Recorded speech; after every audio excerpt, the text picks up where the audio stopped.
আসসালামু আলাইকুম ভিউয়ার্স, আশা করি সবাই ভালো আছেন। ভিউয়ার্স, আজকে আমি আপনাদের সাথে শেয়ার করব কিভাবে আপনি bKash অ্যাপ্লিকেশনের মাধ্যমে অর্থাৎ bKash অ্যাপ দিয়ে আপনি কিভাবে মোবাইল রিচার্জ করবেন।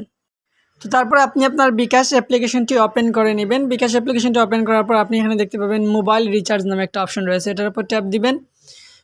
তো ট্যাপ দেওয়ার পর আপনি ঠিক এরকম একটা ইন্টারফেস পেয়ে যাবেন। এখান থেকে আপনি যে কাজটা করবেন, আপনি যে নাম্বারে bKash দিবেন ওই নাম্বারটি এখানে তুলে নেবেন, অথবা আপনি এখানে সব কন্ট্যাক্ট যে অপশন আছে এখান থেকে আপনার নাম্বারটি যুক্ত করে নিতে পারেন, অথবা উপরের এই যার জন্য অপশনে আপনি নাম্বারটা তুলতে পারেন। তো আমি যেহেতু নাম্বারটা তুলে নিচ্ছি, তো তারপর আপনি ডান সাইডের এই তীর আইকনের মতো এটার উপর ট্যাপ দিতে পারেন, অথবা নিচে দেখতে পাচ্ছেন পরের ধাপে ট্যাপ দিন, এটা তো ট্যাপ দিতে পারেন। তো আমি এই তীর আইকনে ট্যাপ দিলাম। তারপর বলছে অপারেটর বেছে নিন। এখান থেকে আপনি যদি বাংলালিংকে রিচার্জ করতে চান তাহলে অবশ্যই বাংলালিংক, গ্রামীণ হলে গ্রামীণ, রবি হলে রবি। তারপর এখান থেকে বেছে নেবেন এবং এরকম একটা ইন্টারফেস দেখাবে। এখান থেকে আপনি টাকার পরিমাণটা দিয়ে দিবেন।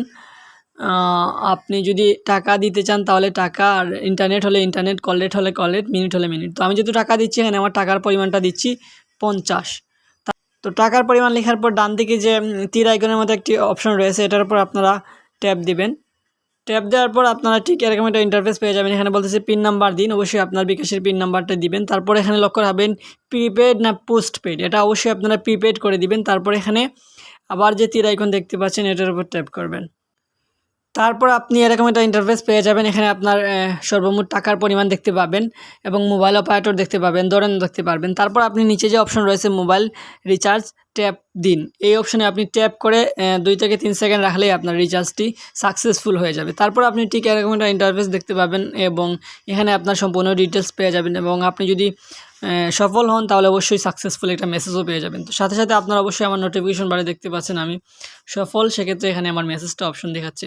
তো এভাবেই আপনারা bKashের অ্যাপ্লিকেশনের মাধ্যমে আপনারা যে কোনো মোবাইল রিচার্জ করতে পারবেন। তো এই ছিল আসলে আজকের টিপস অ্যান্ড টিপস। এটি আপনার কাছে কেমন লাগলো ডেফিনেটলি কমেন্টের মাধ্যমে জানিয়ে দেবেন। যদি ভিডিওটা ভালো লেগে থাকে তাহলে অবশ্যই একটি লাইক এবং কমেন্ট করবেন। আজকের মতো বিদায় নিচ্ছি, দেখা হবে পরবর্তী ভিডিওতে বা পরবর্তী পরিবেশনায়। ততক্ষণ ভালো থাকবেন, সুস্থ থাকবেন, আল্লাহ হাফিজ।